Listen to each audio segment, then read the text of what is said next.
Hello मेरे बच्चों, I am doctor Gargi Singh, your favourite biology educator.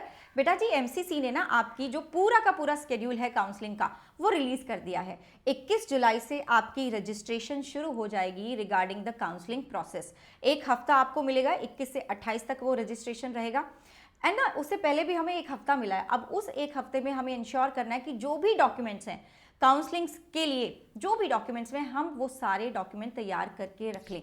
अब जो भी डॉक्यूमेंट्स आपको चाहिए वो मैं इस वीडियो में आपको बताने वाली हूँ, तो मेक श्योर करना कि आप ये सारे के सारे डॉक्यूमेंट्स तैयार कर लो। क्योंकि बेटा जी पता है क्या होता है कि कई बार क्या होता है, नंबर ठीक आए और ना उसके चक्कर में डॉक्यूमेंट्स पूरे नहीं थे, तो उसके चक्कर में बड़ी गड़बड़ हो जाती है। वी डोंट वांट कि आपके साथ ऐसा कुछ हो। तो शुरू करते हैं, ठीक है।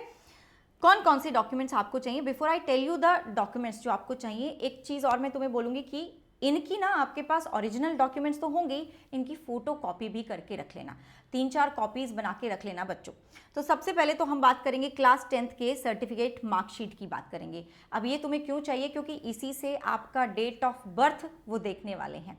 क्योंकि नीट में एक एलिजिबिलिटी तुम्हें पता है ये भी होती है कि डेट ऑफ बर्थ भी आपको 17 साल का होना चाहिए। अगर आप उससे कम के हैं तो आपको एमबीबीएस में एडमिशन नहीं मिलेगा, ठीक है। तो ये हो गया। देन क्लास 12 का सर्टिफिकेट मार्कशीट। अब ये हमें क्यों ज़रूरी है, क्योंकि ना एक और एलिजिबिलिटी क्राइटेरिया होता है। आपके नीट के ब्राउचर में आया था, एनटीए ने जो दिया था उसमें आपने देखा होगा कि आपको कुछ एक मिनिमम नंबर ऑफ मार्क्स चाहिए होते हैं, मिनिमम परसेंटेज चाहिए होता है, वो आपका इधर से ही देखा जाएगा। तीसरी इंपॉर्टेंट चीज इज योर नीट का एडमिट कार्ड। अगर नहीं है तो फिर से अपने जो लॉगिन के क्रेडेंशियल्स थे वो डाल के अपना एडमिट कार्ड फिर से डाउनलोड कर लेना। नीट का स्कोर कार्ड, ठीक है, आपके पास आपका स्कोर कार्ड होगा। देन कैटेगरी सर्टिफिकेट, अगर एप्लीकेबल है, ठीक है, जो भी जिस भी कैटेगरी का आपको लगता है कि yes you have the benefit of that category, तो उसका सर्टिफिकेट आपके पास होना चाहिए। एसटी है, एससी है, ओबीसी है ना बच्चों। एंड EWS का अपडेटेड सर्टिफिकेट। क्यों इसका अपडेटेड सर्टिफिकेट तुम्हें चाहिए, क्योंकि ना देखो हर साल ऐसा हो सकता है कि इनकम चेंज हो रही हो आपकी फैमिली की, तो उसके लिए आपको इसको अपडेट कराना पड़ेगा। तो इसको भी आप अपडेट करवा लेना, है ना। अच्छा, उसके बाद ना आपको चाहिए होंगे 8 से 10 पासपोर्ट साइज फोटोग्राफ्स, जो कि आपने अपने एप्लीकेशन फॉर्म में भी यूज़ करे थे। अब अगर नहीं है तो जाओ जहाँ से आपने फ़ोटोज़ क्लिक कराई थी उन्हीं को बोलो कि भाई जो तुमने वहाँ पे उस टाइम पे मेरी फ़ोटो क्लिक करी थी ना, उसी से मेरे को ना ये कॉपीज़ बना के दे दो, 8-10 कॉपीज़ बना के दे दो। 12th का ट्रांसफ़र सर्टिफिकेट, ठीक है, माइग्रेशन सर्टिफिकेट, ये आपको आपके स्कूल से मिल जाएगा। डोमिसाइल सर्टिफिकेट आपके पास होना चाहिए, ये आपको स्टेट काउंसलिंग में हेल्प करेगा, ठीक है, उसमें यूज़ होगा। ऑल इंडिया काउंसलिंग में इसकी कोई ज़रूरत नहीं है, ये स्टेट काउंसलिंग में आपको चाहिए। देन बेटा जी आपको चाहिए होगा आईडी प्रूफ, जिसमें आप आधार कार्ड यूज़ कर सकते हो, PAN card, passport, driving licence, कोई भी वैलिड गवर्नमेंट आईडी आपको चाहिए होगा। गैप सर्टिफिकेट लगेगा इन केस ऑफ ड्रॉपर्स, ठीक है, जो बच्चों ने ड्रॉप करा है 1 साल 2 साल जो गैप आया है, उसके लिए आपको ये गैप सर्टिफिकेट बनाना पड़ेगा कि यस आप तैयारी कर रहे थे, ठीक है। तो ये कुछ डॉक्यूमेंट्स है जो आपको चाहिए, आपको तैयार करके रख लेने चाहिए। और कोई प्रॉब्लम हो तो मुझे कमेंट्स में ज़रूर बताना।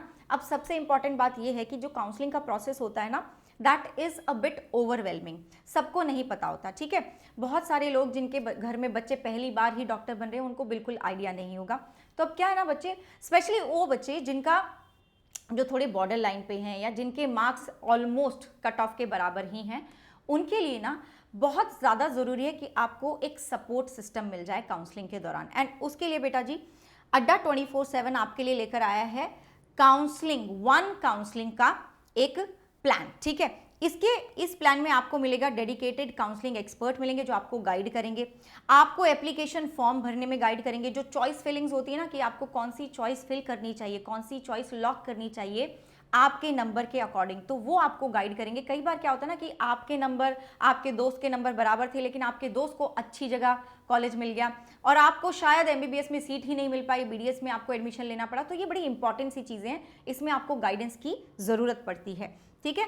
वेबिनार्स भी होंगे आपके हमारे काउंसलिंग एक्सपर्ट्स के साथ, रैंक प्रिडिक्टर का एक्सेस आपको मिलेगा, डॉक्यूमेंटेशन कराने में आपकी हेल्प की जाएगी, रिफंड कैसे लेना है आपको। देखो जो भी काउंसलिंग रहती है ना, जहाँ पे आप अपना अप्लाई कर रहे हो, जैसे स्टेट का काउंसलिंग रहता है और या फिर ऑल इंडिया काउंसलिंग है, तो उसके अंदर ना जैसे डीम्ड यूनिवर्सिटीज़ हैं, गवर्नमेंट कॉलेजेस हैं, ये सब रहता है ना, तो उसमें ना कुछ आपका एक सिक्योरिटी डिपॉजिट आपको देना पड़ता है। तो कई बार क्या होता है ना, बच्चों से कुछ गलतियां हो जाती है, तो वो जो सिक्योरिटी डिपॉजिट है ना वो रह जाता है, वो आपको मिलता ही नहीं है, तो उसमें भी आपको असिस्टेंट मिलेगा।